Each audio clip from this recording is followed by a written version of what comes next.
Welcome to the Find Your Leadership Confidence podcast with Vicki Nedling. You are about to discover impactful lessons that help you grow as an individual, grow your confidence, and find the positive and good within you, so you powerfully and authentically become the best version of yourself. Be sure you visit our website at www.findyourleadershipconfidence.com. While you're there, subscribe to us via your favorite network. Now tune in, get ready, and enjoy the journey of emerging as a leader of exception in the 21st century. Welcome everyone to the Find Your Leadership Confidence podcast. I'm your host, Vicki Nedling, coming to you from Roswell, Georgia. So pleased to have today my guest, Amani Roberts. Amani is our guest today, and our theme for today is going to be, why do businesses need to get into live streaming, which ties right into my other piece of my business, which is public speaking, and the fear that people have of doing live streaming. So the goal of this podcast is to help our leaders and our audience be motivated, to be inspired by the topics as well as the guests, so that can take their business to the next level. So let us get into this. Let's talk a little bit about Amani. I love how he starts his bio. In the basement of an old bank in Washington, D.C., as a college kid, watching Biz Markie spin, and his life changed forever. Now Amani Roberts, DJ Amro, I love it, DJ Amro, is a successful DJ, music producer, podcaster, educator, and business professional. He knows he now coaches business owners and entrepreneurs on how to use tools and live streaming, podcasting, and DJing to grow his business as well as their business and clientele. He has a bachelor's of administration from Howard University and focused on developing his business skills in hotel sales management. It's obvious that wasn't the direction he wanted to go in based on our earlier comments. Mm-hmm. So he was moving in those music circles, creating his own podcast and spinning in the local bars and clubs in California. Well, what else would you do in California? He developed his skills both as a DJ and a music producer at the renowned Scratch Academy in Los Angeles. And these skills ultimately launched him in his DJ career. So you've got a background here. My goodness gracious. Thank you. Today, we're going to just delve into this in some of your background. I will call on for some questions later in my rapid fire. But I want to just get right into talking about 7 ways live streaming can grow your brand. Oh my goodness. 7 ways. You know, the first question, as I alluded to, was, why do businesses need to get into live streaming? Why? Why? Why? People are like saying, no, please, no. Yeah. I understand there is some trepidation about live streaming, but I feel that it is the best way in our current environment to really create one-on-one connections with your clients, customers, and potential customers. It offers people a chance to get to know you outside of your brand, whereas you can still have brand messages within your live stream. And it provides you just a really rapid, quick public relations arm where you can give updates about your business. You can share what you're up to. You can also network with people. It's a really intimate way of networking. And so that's probably the number one reason that comes to mind immediately. You know, as you were saying that, one of the things that I found, and, you know, as I coach people, is start slow. Maybe do this, record a few things, get comfortable. And then you don't even notice that when you turn off the recording and you're doing it live, it seems like you're just in the same comfortable, safe space, right? Yeah. So yeah, the first time you DJ'd and you, Mhm. you probably had a little bit of intrepidation. A bunch, yes. Yes, a bunch. But look, you learn from those things, right? Yeah, yeah.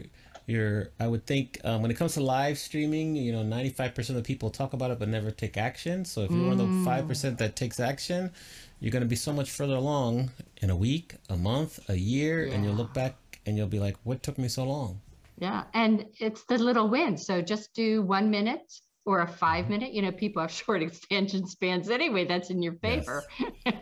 You don't want to be there Exactly. for an hour. You just want to give them a quick little taste and have them want more, right? Agreed. I agree. How can they be using podcasting to their advantage? We started to touch on that, but let's talk Yeah. more. Right. We're specifically for podcasting, like when you're interviewing, like we're having an interview now. I think it's just like the modern day form of networking. Yeah. And it's just a great way to create a connection with someone. It'll be memorable. I view it as you're attending a master class with whomever you're interviewing because you're asking them questions, they're sharing with you their expertise, their opinions, they're telling stories. And sometimes that can be really hard to get from people. So when you open it up to a podcast, it's like a master class and an intimate way of networking. And I think it's underrated still. Yeah. Yeah. I find this a great way to network. It's enjoyable.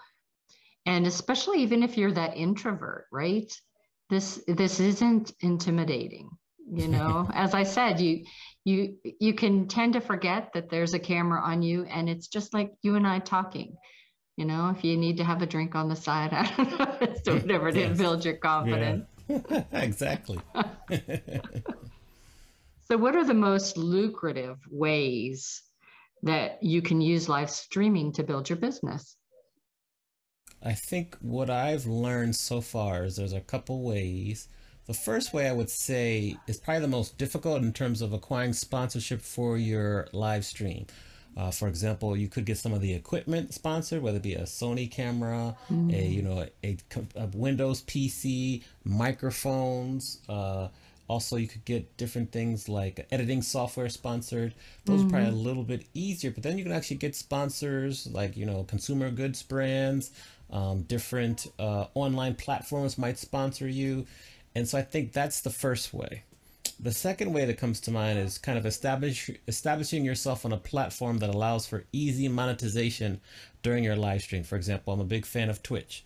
Twitch allows you to monetize, people can subscribe to you. I think that's a very good way. I think like YouTube is kind of following along the same path in terms of monetization that Twitch is. Even Instagram is now when you can subscribe to people to get exclusive content. So they're kind of all following the format like that. And then the third way would be the Patreon model, like acquiring people who subscribe to you on a monthly basis, and then maybe you have a private Zoom call, a private call on Discord where you're giving them inside access. They've already paid, they already subscribed to you per month. You just start the live stream and you get that revenue. You have a live stream for 30 or 45 minutes asking questions, talking to people. And if you duplicate that month over month, the revenue adds up. And I think that that's a way to monetize and to earn revenue off your live stream. Yeah, so as you get those people to subscribe, I would think that you also could find the ones that may want to have more one-on-one. So if you have a coaching business or a course, that would be a great way to kind of have that audience to say, hey, I have this, is there an interest? And definitely then you can monetize from that, right? Yeah, definitely. You can build the levels of your sponsorship packets to include the coaching, to include a 30-minute or 45-minute opportunity call during the month, and it's built in. So they've already paid for it. You schedule it, and it just kind of continues a circle, and it's easy. I think the way that, each of these platforms are set up currently, it just makes it easy to bring your coaching business or your consulting business online, have people invest at whatever level they want. They could only want, you $10 a month, but that's $10 more than you had before.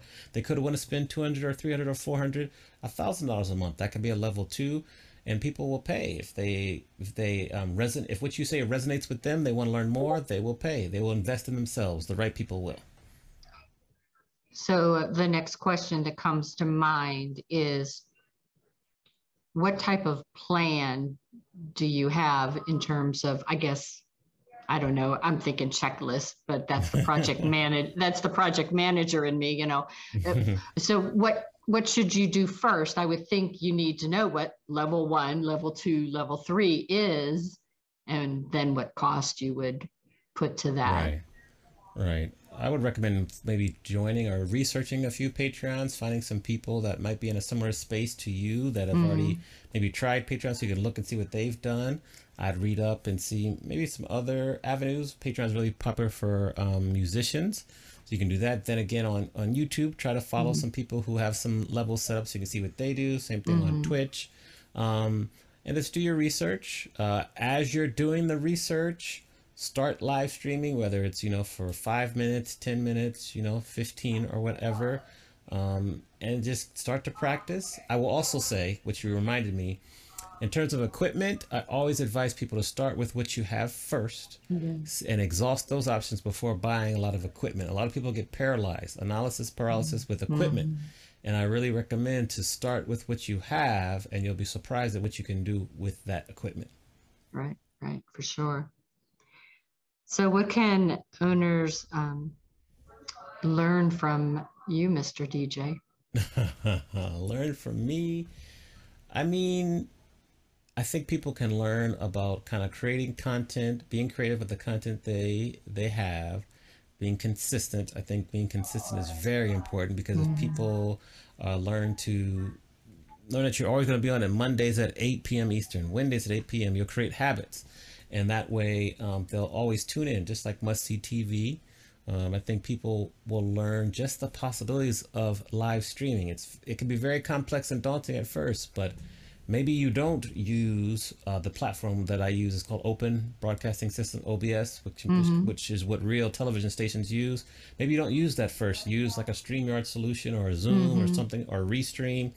But you can kind of progress through the different platforms, and then you get to a place where you're using the same platforms as CNN uses, as NBC uses, and you can really make it more personal. I think you can also learn graphic design, just aesthetically what your aesthetic is, so you can then get that design, so when you go live it looks like you. There's interactive elements. I mean, we could continue to talk about this for hours, but this is a quick example of just some things that they could learn from me, being comfortable in front of the camera, how to maybe advertise your live stream.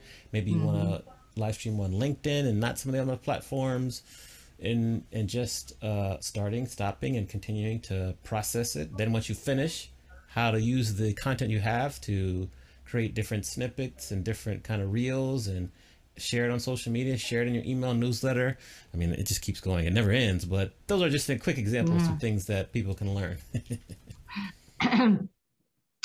So right there is all the more reason to have you as a coach, because you could write a book. Oh, wait, let's do that. Let's write a book. Yes, you should write a book. Everybody would buy that book too. You should write a tempting. book.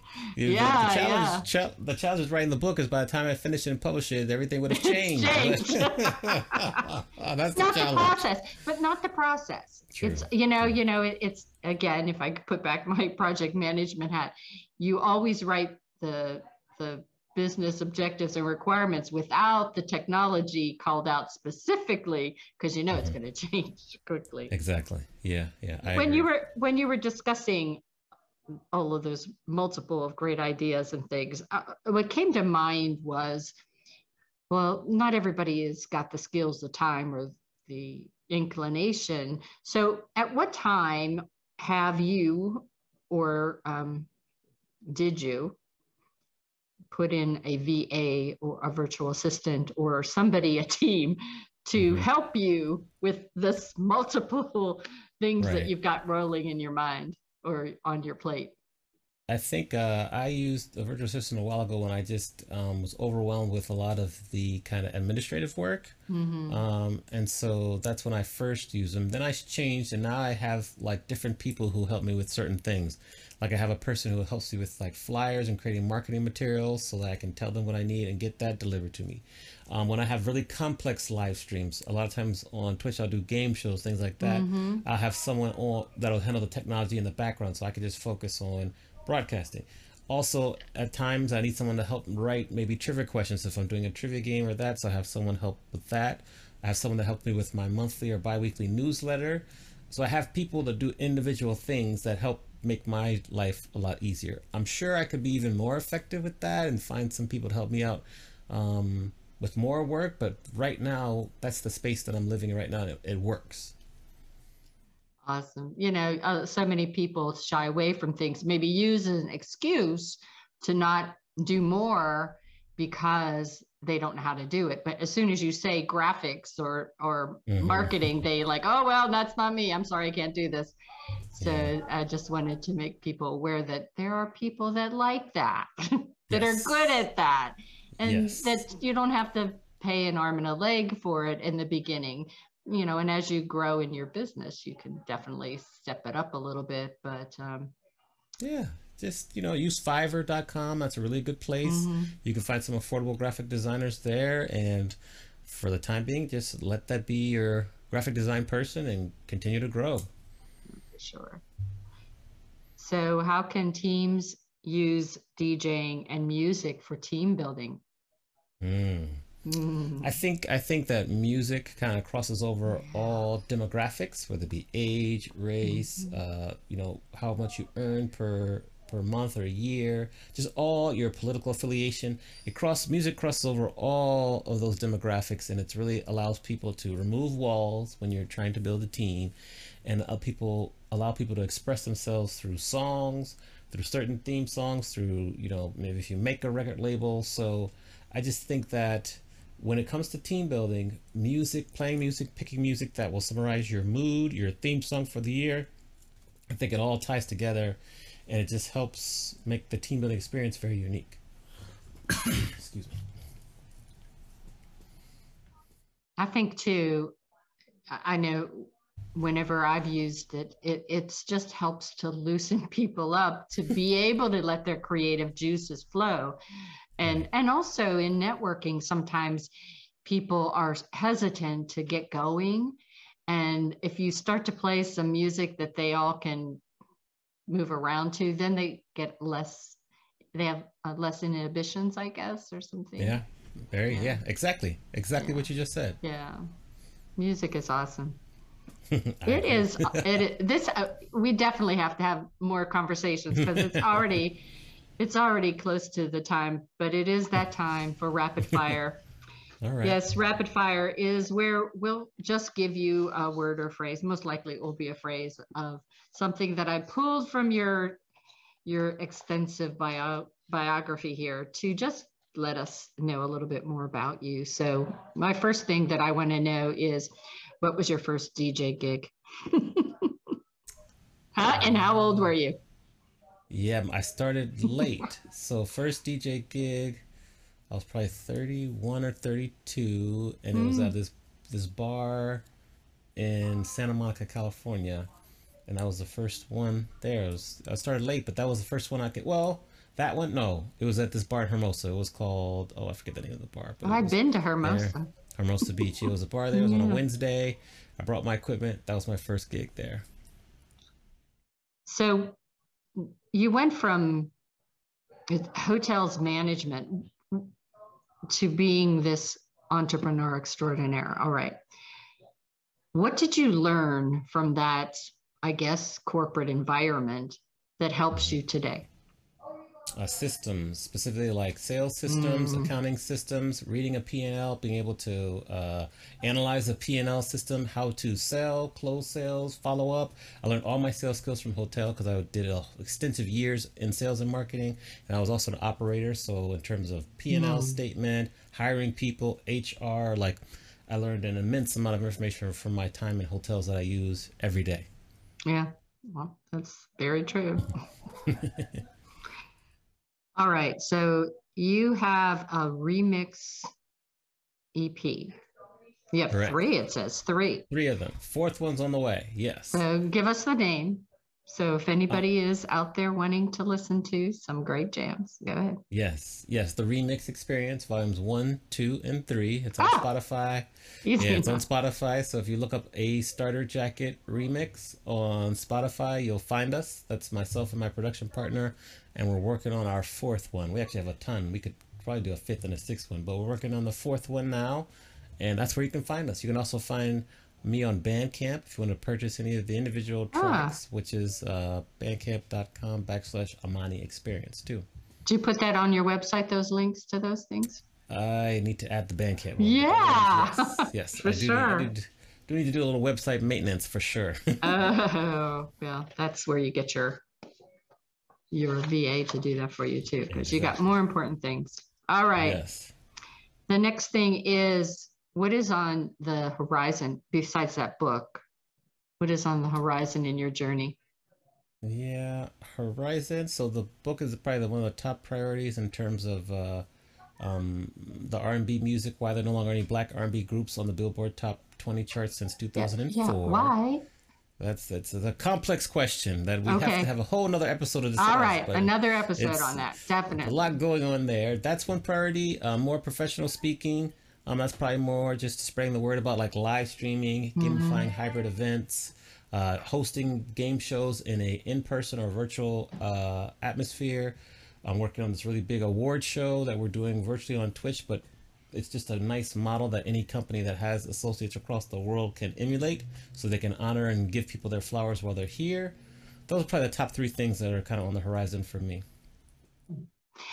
So my one question was related to something you just said regarding the things on the horizon. And you talked about your book, you talked about your game show. Yes.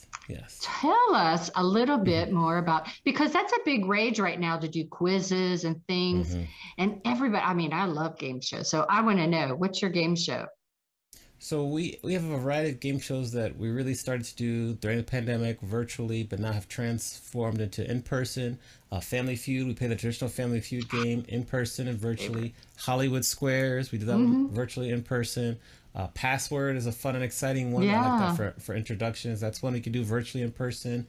I have one we created called the Music Maven. It's like a music trivia show where it combines music trivia, identifying songs, finishing lyrics of songs, and then photographs of musicians. That's a fun one. That's a new one. That's really popular. And then every once in a while, we can emulate like Price is Right, which is a really fun one. That's fun. I'm trying to think. And then the match game. The match game, which is like the classic old school one. Yes, the classic. So those are like a list of our game shows. We can do all in person or virtual, and it's becoming very, very popular for people who want different kinds of entertainment at events. Yeah, I was just going to say, you know, as you do your 3-day events or your conventions, that's a great thing to add. Yes. So if you have that, if you're listening in. Yes, call me. Call me. Yes, we can do it, you know, before the main session occurs, at the breaks, in the evening as a segue to the entertainment. Like there's many places to put it that works very well. Yeah, and games like that, again, if we go back to the music, games are the same thing to help people lose those inhibitions, to really start to gel with one another and have fun. And when you start having fun, you learn more.